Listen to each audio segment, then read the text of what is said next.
Castillo takes off the 3-2. Abbott golfs this one to deep left field. DeMarco back towards the track at the wall. This one ain't coming back.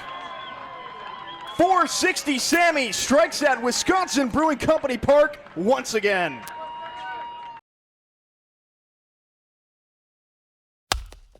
Hello, RailCats fans, and welcome back to another edition of the RailCats Talk Podcast. I'm your host, Kyle Savedich, and we are all evened up in the Lake Country Dockhounds series after a terrible game one. I don't know what it is about game ones. No one can give me an answer. I don't even know if the players can give me an answer on why game ones are just so horrific for the RailCats. And not say, I guess that's not horrific to a certain extent. It's just this one was horrific. I think this one is more magnified just because it's Lake Country and they really haven't been successful. They just really haven't been successful in general. Obviously getting rid of their manager.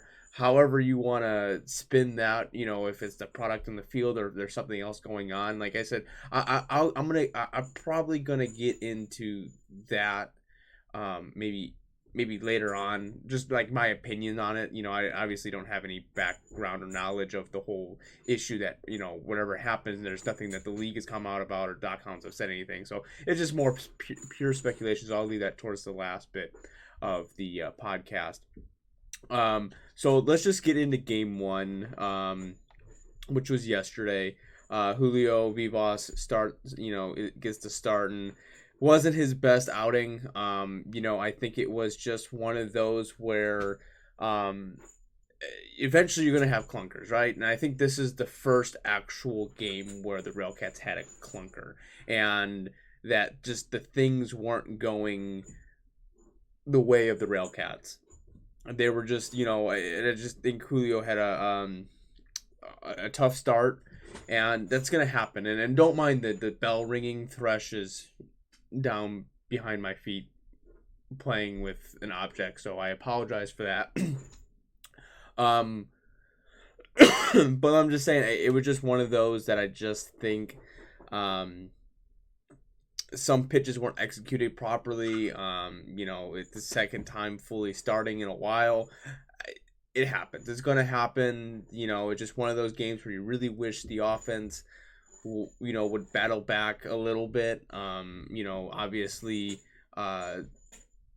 we open it up with Sam Abbott, 460 Sammy, back at it again with the moonshot, driving in 2 runs on a two-run home run. So hopefully that gets him going. Obviously we didn't see him in today's game, but it's just one of those that if we can finally get around to something, and it was 81 yesterday, so a little bit warmer, when the ball's a little warm, or when the temperature's a little warm, balls are gonna kind of go. And I think you saw that in yesterday's game versus today's game. Obviously Nova hit the 3-run home run, but I think it was just one of those that I think the temperature kind of made and I think the wind was blowing in from left field, so it made it kind of a bit of a difference in the two different types of games, I should say, which is another thing I could probably lead into like on an off day podcast, just kind of once we see a little bit more about the RailCats pitching and stuff like that may be like an off day podcast, or after the season's over we'll kind of talk about that. But just looking at the RailCats portion of it, we only scored 2 in the second, and that was the two-run home run from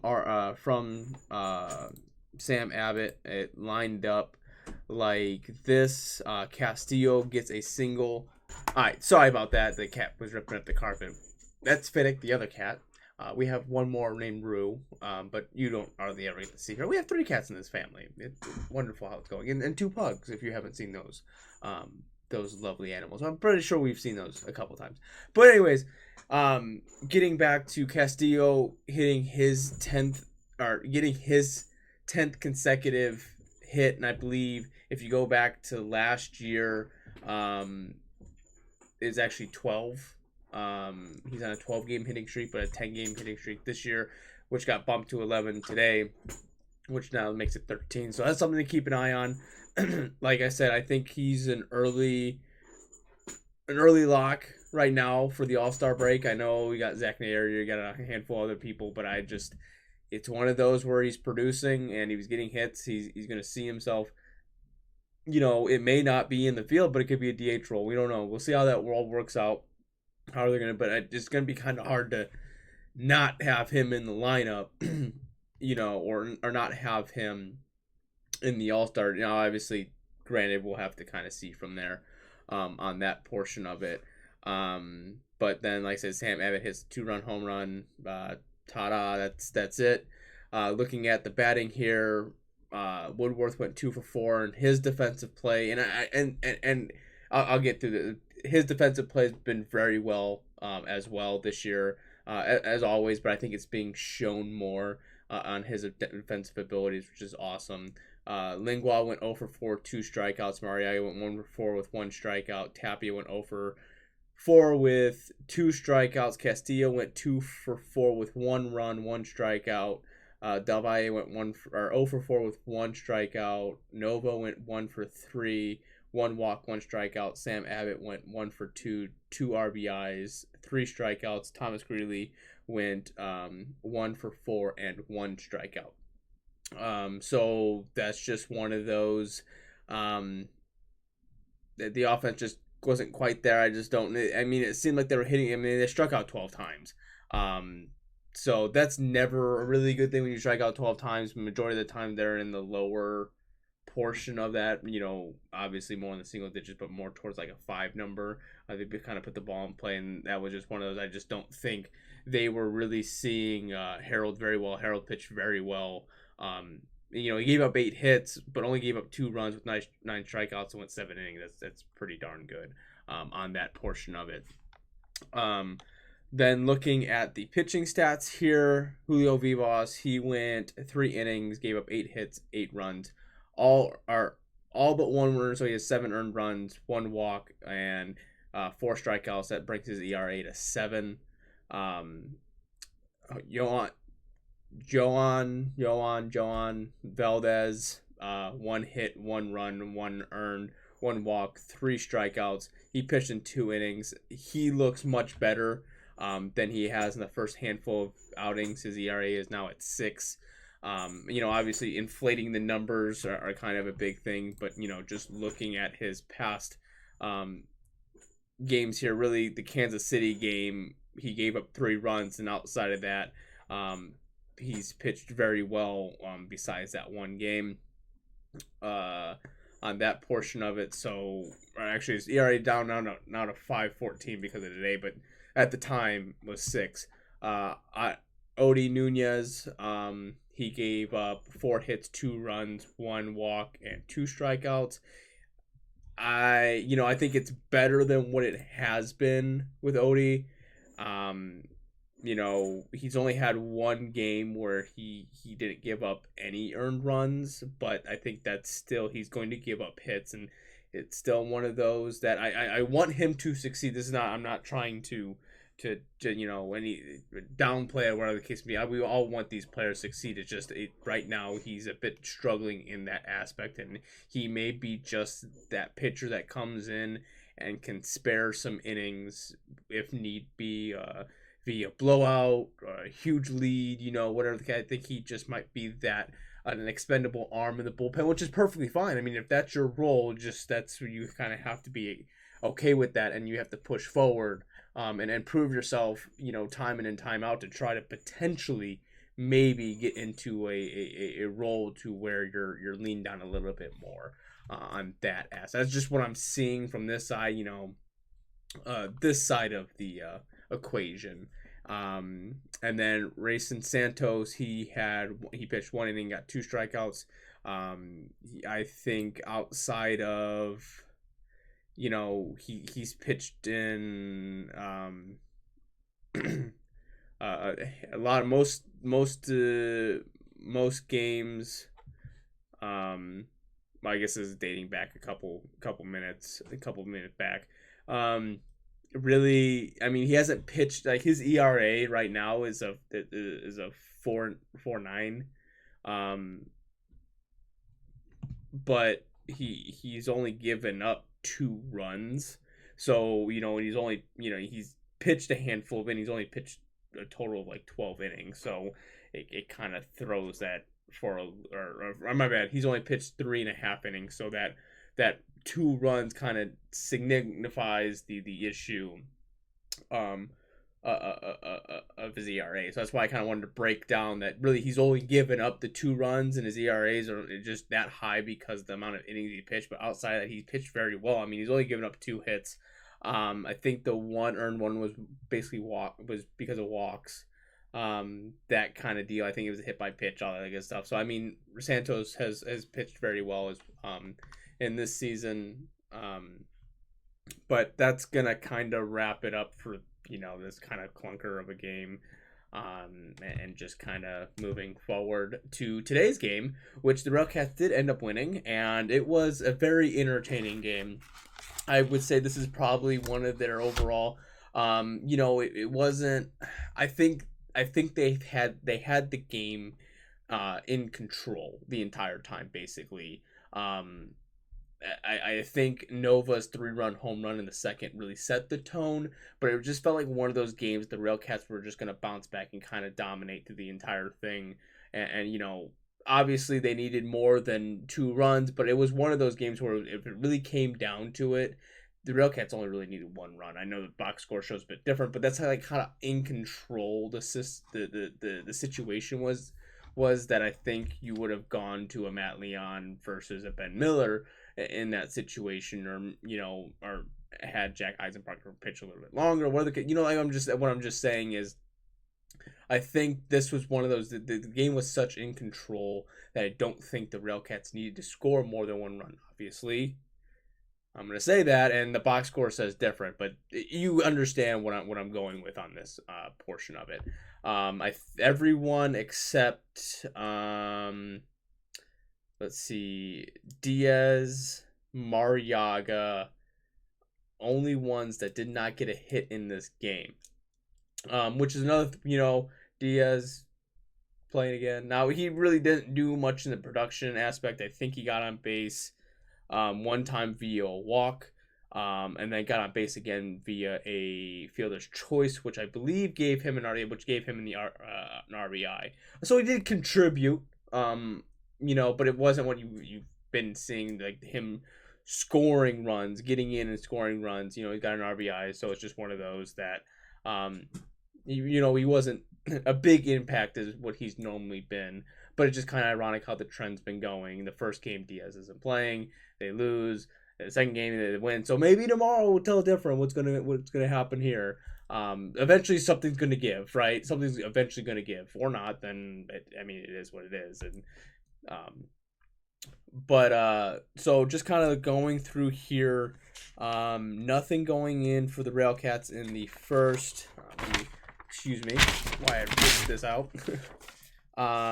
Nothing going in the first for both teams, and then here in the second inning, it looks like Tapia grounds out to first. Castillo extends his hitting streak to 11. He gets on. Del Valle walks. Nova hits. Basically, it's a full count home run. But it wasn't like a moonshot. It was more of like a really hard line drive, and I think that was one of those today's game. Especially was the wind was blowing in, so you really needed to get the right angle. You didn't want it too high because it would have caught and would have went obviously down, but it was more of a line drive, just kind of got over. So good portion on that. The rest of it, Lingua scored, but then it ended in a Woodward double play. Then going into the third, I had nothing major going on there. That's for the highlight purposes. Then nothing really going on in the fifth is the next time that the RailCats scored. Mariaga gets hit by a pitch. Tapia hits a double, which Mariaga steals to get to second. Tapia hits a double to score Mariaga in. The rest of the inning, Castillo grounded out. Del Valle grounded out. And then Diaz flew out for the first out. I missed that portion of it. Then going here into the seventh, Woodworth hits a ground rule double, which is always sucks that, I know you're not going to make that a grand slam or the case may be, but sometimes I think it's one of those, it should be like a judgment call, like, well, he could have gotten a third, so we'll give him a triple on it. But I get it. It's cut and clean, cut and dry. The only thing in baseball that never makes any sense is a check swing or not. But outside of that, most of the baseball rules are pretty cut and dry to a certain extent. The basic rules. Then Diaz gets, so it was Woodworth and Castillo, or not Castillo, Diaz are on second and first, and they both kind of do a double steal. And then at that time, I didn't really catch what was going on because AATV kind of had a bit of an issue. Like it went black, so I couldn't really see exactly what happened. Or maybe I'll go back and maybe it'll show. But Diaz gets caught stealing. They're gonna classify it as, actually I'll see what they classify in here. Yeah, they classify it as just a caught stealing. But then Mariaga, well, Woodward the third, which really accomplished the task at hand. It was like a task fail, kind of. What is that? A task succeed or task accepted, failed, whatever the point. The point is that it kind of got the point across. Mariaga sac fly that brought in Woodworth.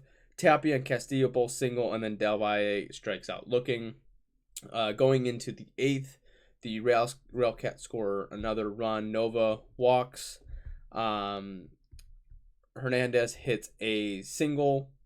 Then Lingua gets on, so bases are Lingua gets on, but then it was a 9-6 play, which ultimately leads to a Diaz. I don't have it perfectly written down here, which ultimately leads to Diaz grounding out into a fielder's choice, which causes Nova to score. That's where we get our 6 runs from. And then that was it for the RailCats on that portion of it. Looking at the ninth for the Dockhounds, Miller gives up a single, then a fly out to right. Then DeMarco scores another single. Simmons grounds out to first, and then Adams on like a 1-2 count. Miller just looked like he just kind of drove it down the middle, and Adams hits 2 RBIs in, and then Mario, he strikes out. So that ends the game there. Looking at the pitching for the RailCats, Edward Cuello pitches 6 innings, gives up 1 hit, 1 walk, 4 strikeouts.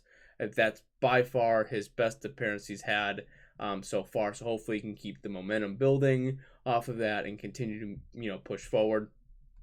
Jack Eisenbarger comes in the 7th. He only pitches in 1 inning, strikeouts 1. I think I'll have to look into it. I know he's the only one that doesn't have an ERA. I think Miller didn't have an ERA until he gave up the 2 runs. Joan Valdez came in for 1 inning, gave up 1 hit. His ERA is down now to 5.14.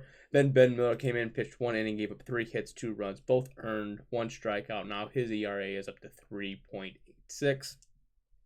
Looking at the RailCats bats here, Woodworth went 1 for 4, 1 run, 1 walk. Diaz went 0 for 4 with 1 RBI, 1 walk, 1 strikeout. Mariaga went 1 for 2, 1 run, 1 walk, 1 strikeout. Tapia went 3 for 5, 1 RBI, 1 strikeout. Castillo went 2 for 5, 1 run.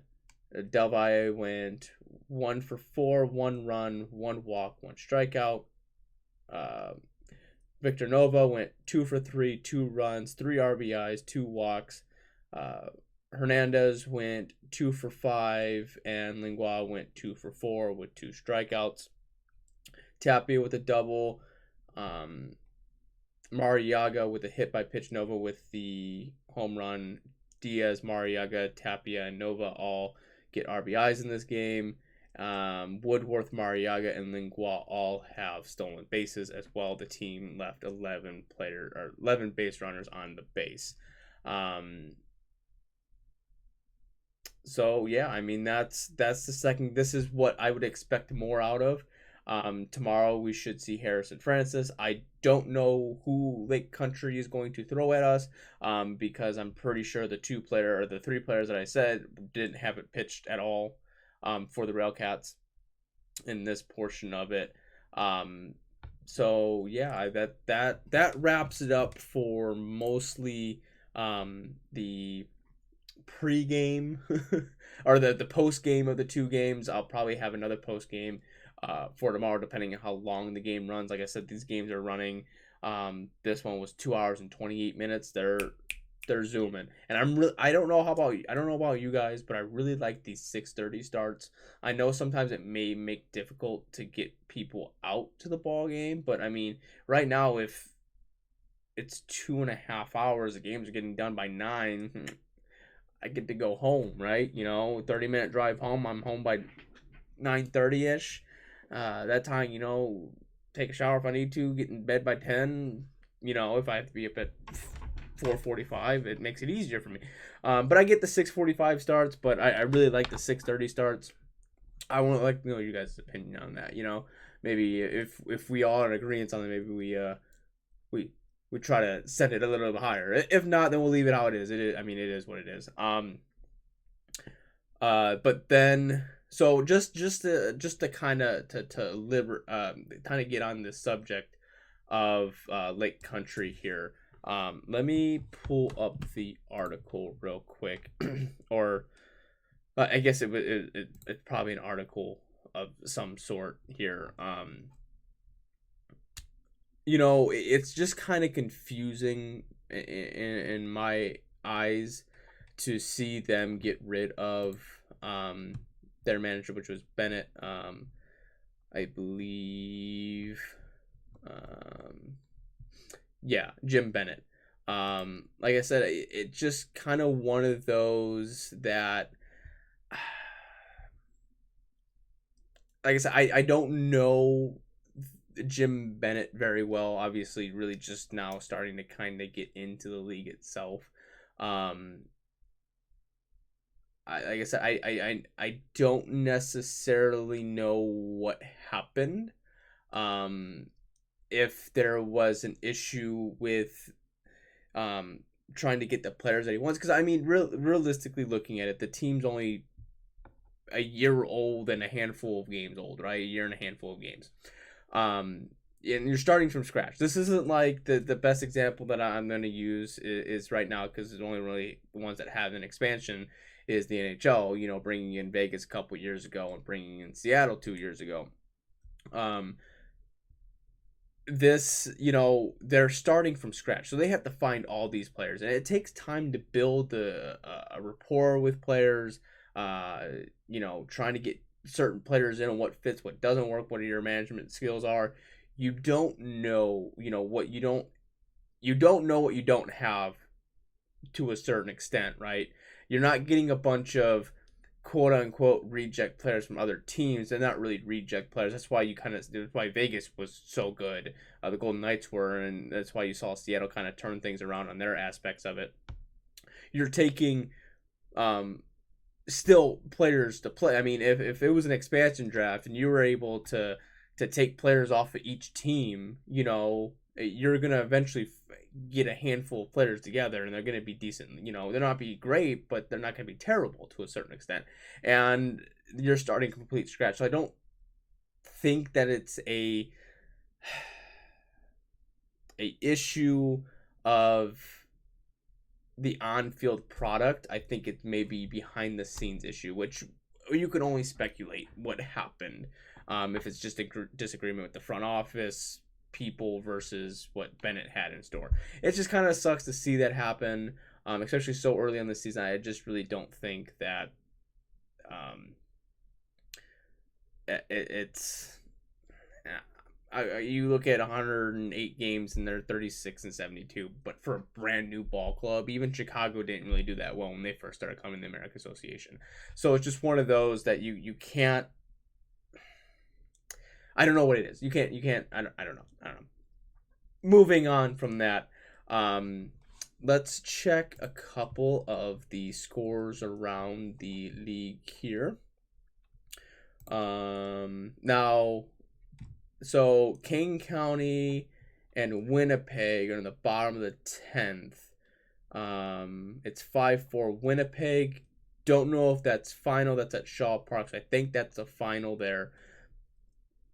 Final in Sioux Falls. Sioux Falls actually beat Sioux City 3-2, so that's actually an interesting one, and that was in 10 innings as well. Kansas City and Milwaukee are to battle on the top of the 6th at Legends Field 8-7. Dogs right now over the Railroaders 10-5 in the top of the 5th or top of the 8th down there in Cleburne. So that's an interesting one to kind of keep a hold of. And Lincoln Salt Dogs handle Fargo Moorhead 8-0 in that game. So looking at just the pure standings right now, RailCats are still a half game back, actually a half game back from the Dogs, and tied with the Railroaders at 7-4. So yeah, that's kind of looking like the top dog right now in the West is the Sioux City Explorers. They're 2.5 games ahead of Fargo Moorhead. They're 9-3. Obviously, they've played a little bit more games than some of these teams, so you're kind of getting that aspect of it. Just kind of what been working behind the scenes right now, and kind of what people that are still to this point that are listening with the highlights that I've been trying to do. I'm trying to get I think try to highlight the best that I can. Big ones are always strikeouts, hits, that kind of stuff. But I mean, do you want to see every out, or every routine ground ball, every routine fly ball? I don't know. I know typically no. I maybe just to kind of get a film together for the players, but I'm not sure on it. It takes me so it may be like a 5-minute video, but it takes me like 2.5 hours to do one. So I'm trying to catch up. I just got done with the Kansas City series, so I'm gonna try to get that all uploaded here when I get time to. I just don't have time to, especially getting off of work, having other things to do. I've been spending most of my time coming home from work, doing what I need to do, hurry up and try to, it just doesn't, I have to cook dinner, and then the game's on. So it's just one of those things that just never, come to us. Hopefully I have a day of success where I can just sit down and kind of get caught up a little bit on some of the stuff. So it's going to be coming. If you're enjoying those, please leave a like, comment, whatever you want to see, that kind of stuff.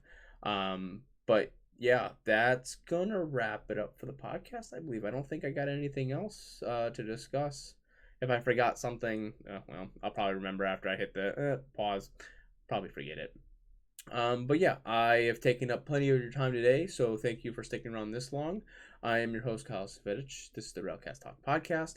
If you enjoyed the podcast, please leave a like, comment, and subscribe. Follow me on Facebook, Twitter, Spotify, Instagram, all that good stuff. That is all RailCats Talk. That good stuff. If you want to get a hold of me for any sort of reason, just DM me at one of the social media sites. But yeah, like I said, that's gonna do it for me. So if you enjoyed the podcast, I already talked about all that. I want you to enjoy the rest of your day, rest of your evening, whenever you are watching this or listening to this. And as always, go Cats. The 0-2.